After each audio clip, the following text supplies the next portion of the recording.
ये बात मैं चैलेंज के साथ कहता हूँ पूरे यहूदियों को, पूरे हिंदुओं को, जो भी इस्लाम के ख़िलाफ़ है उनको मैं कह देना चाहता हूँ साफ साफ कि तुम लोगों की औकात नहीं है इस्लाम को ख़त्म कर रहा हूँ कि आप लोग एक भी आयत, एक भी शब्द हमको निकाल के दिखा दो कुरान शरीफ से, हम इस्लाम को छोड़ देंगे।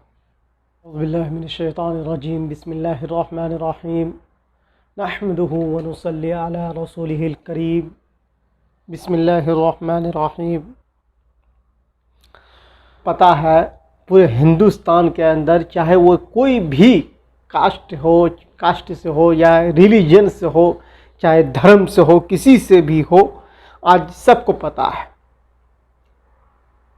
कि नरसिंहानंद सरस्वती के बारे में कि वो किस तरीके से गुस्ताखियाँ कर रहा है। मगर इसकी वजह से हम लोगों के क्या करना चाहिए, पहले उसके कुछ सवाल हैं जो वो हमेशा सोशल मीडिया में आके भोंकते रहते हैं कुकुर की तरह। हमारे बिहार में कुकुर बोलते हैं, समझे? तो कुकुर की तरह हमेशा भोंकते रहते हैं सोशल मीडिया से, मगर उससे क्या फर्क पड़ने वाला है, क्या असर पड़ने वाला है, उस मुद्दे के ऊपर आज हम चर्चा करेंगे इंशाअल्लाह ताला।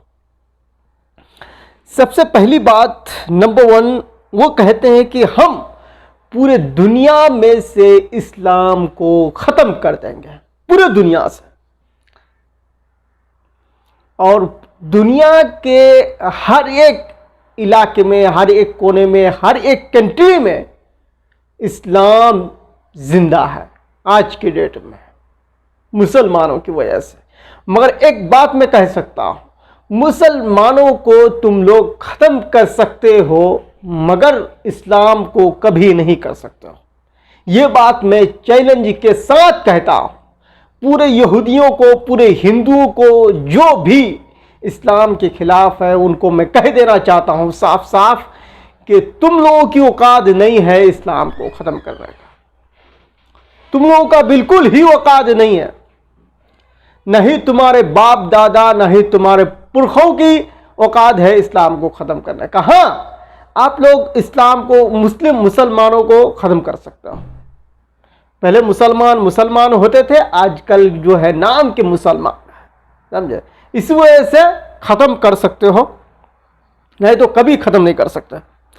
क्योंकि इस वजह से ख़त्म नहीं कर सकते हो क्योंकि इसका गारंटी खुद अल्लाह रब्बुल इज़्ज़त ने लिया है। इसी वजह से तुम लोगों की बस की बात नहीं है। इसी वजह से सोशल मीडिया में भोंकना बंद करो और अपने हिंदू भाइयों को बरगलाओ मत, समझे? आप लोग अगर बरगलाएंगे तो देश में शांति का माहौल नहीं रहेगा। वैसे आप लोग भी नहीं चाहते हैं कि देश में शांति हो, आप लोग चाहते नहीं हैं तो होंगे कैसे। दूसरी बात, ये कहते हैं कि कुरान शरीफ में लिखा हुआ है कि बलात्कार करो। मैं इनसे और जो भी इसके फॉलोअर्स हैं, चाहे इसी के तरह कोई भी अनभक्त शांतु हैं कुकुर की तरह, मैं उन लोगों को मैं चैलेंज कर रहा हूं कि आप लोग एक भी आयत, एक भी शब्द हमको निकाल के दिखा दो कुरान शरीफ से, हम इस्लाम को छोड़ देंगे। इस्लाम को छोड़ के हम आपके हिंदू धर्म अपना लेंगे। आप लोगों को चैलेंज है हमारा, नहीं कर सकते। जब नहीं कर सकते हैं तो भोगते क्यों भाई? भोगना भी बंद करो, शांति की बात करो। आप लोगों से वो तो होगा नहीं। अगर वो भी नहीं हो सकता तो चुपचाप बैठे हुए रहो शांति से। तीसरी बात, ये कह रहे हैं कि हमको मार देंगे, और चौथी बात कह रहे हैं कि हमको डर भी लग रहा है। भाई आपको क्यों मारेंगे? कौन से मुसलमान को हाथ गंदा करना है आपको मार के? हा? जब अल्लाह ताला खुदे कहते हैं कि जो हमारे नबी के खिलाफ जो जाएगा उसको हम सख्त सख्त सजा देंगे। अगर बाहर हाल अगर कोई मार भी दिया तो उसको मरने के बाद क्या होगा नहीं होगा कोई कह सकता है? कोई नहीं कह सकता है, कोई नहीं कह सकता। बस इतना ही इंसान उसको सजा दे सकता है, इतना, इससे ज्यादा कुछ नहीं कर सकता। जब अल्लाह ताला कहते हैं हम सख्त सख्त सजा देंगे, एकदम ऐसा सजा देंगे किसी भी इंसान ने कभी महसूस भी नहीं किया है, नहीं देखा है, नहीं सुना है, कुछ नहीं किया, हम ऐसा सजा देंगे। तो सजा देने वाला तो वो ऊपर बैठे हुए हैं भाई, हम लोग सजा देने वाले होते कौन है? और वैसे भी हम लोग आपको मार के हम लोगों को मिलेगा क्या? कुछ नहीं मिलेगा। आप खुद एक दिन भुगतेंगे इसका अजाब, आपके ऊपर खुद आएगा, दुनिया में भी आएगा और इंशाअल्लाह ताला आखिरत में भी आप जलील और रुस्वा होंगे। और बोलने की डर लग रहा है, भाई डर किस चीज का यार? एक बात बताओ हमें, ये हमेशा बोलते हैं कि हिंदू एक हो जाओ, हिंदू सहनी एक हो जाओ, आप लोग जागो यार। कितना जगाओगे हिंदू भाइयों को? 80 करोड़ की आबादी है हिंदू भाइयों की। कलेक्टर आपका, डीएम आपका, सीएम आपका, मुख्यमंत्री आपका, केंद्र सरकार आपका, संसद, एमएलए, मुखिया, मेंबर, हेन टेन, हर एक चीज आपका, कलेक्टर आपका, सारे चीज जब आपका है तो आपको डर किस चीज का मेरे भाई? हमको समझ में नहीं आता। और इन सब के बावजूद भी खुलेआम गुंडागिरी करने वाला पुलिसकर्मी और उससे भी ज्यादा गुंडागिरी करने वाला कौन? जो सत्ता में बैठे हुए हैं। सब कोई तो बैठे हुए हो, तब भी बोल रहे हो कि डर लग रहा है, डर लग रहा है, डर लग रहा है, डर लग रहा है। एकदम लोगों को बुखला दे रहे हो। लोग भी सोच रहे कि साला करे तो करे, क्या करे, किधर जाए? तो यह सिर्फ लोगों को बोल बोल के जो है लोगों को कंफ्यूज आ रहा है, लोगों को भटका रहे हैं बस। साला मुस्लिम की आबादी 17%, 16%, 18% ना हो, हद से ज्यादा। वैसे तो गवर्नमेंट के हिसाब से 14% ही है।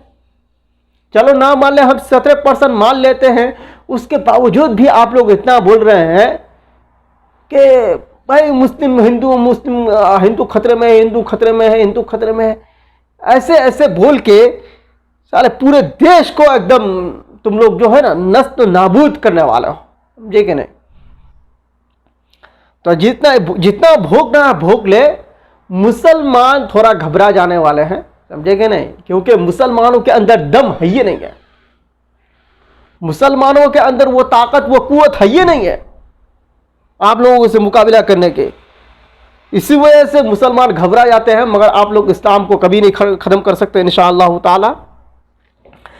और हम आगे दूसरे मुद्दे के ऊपर चलते हैं कि लोग जो हैं इससे गाली क्यों दे रहे हैं। मैं सारे मुसलमान भाइयों से मैं आग्रह करना चाहता हूं, मैं निवेदन करता हूं, आप लोगों से मेरा दरखास्त है कि इन लोगों को गाली दे के अपना जुबान खराब मत करो, समझे? क्योंकि गाली देना जो है हदीस कुदसी के मुताबिक बहुत ही गलत बात है। किसी को भी गाली देना नहीं चाहिए। गाली दोगे तो हम लोग खुद गुनहगार हो जाओगे। इसी से गाली देना नहीं है, गाली देकर कोई फायदा नहीं मिलने वाला हम लोगों को। दूसरी बात, इल्मी जवाब देना है। इल्मी जवाब देके इन लोगों के सामने रखना है, पॉइंट टू पॉइंट रखना है। जिस तरीके से ये बोल रहे हैं, बलात्कार करने के लिए बोल रहे हैं, ये करने के लिए बोल रहे हैं, तो इसके अगेंस्ट आप लोगों को जो है इल्मी जवाब इन लोगों के सामने रखना है, समझे?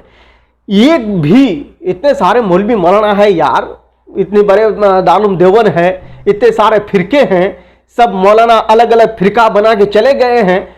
उसी चीज का आज लोग हम लोग भुगत रहे हैं, उसी का नतीजा भुगत रहे हैं।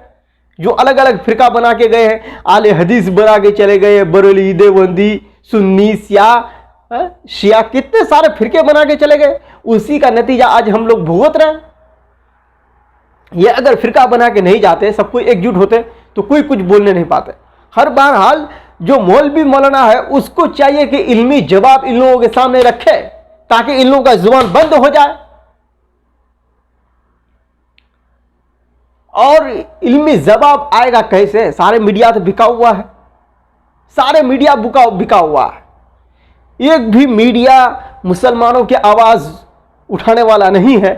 तो मुझे एक बात बताइए, मुस्लिम वक्फ बोर्ड क्या कर रहे हैं? सो रहे हैं कान में तेल डाल के?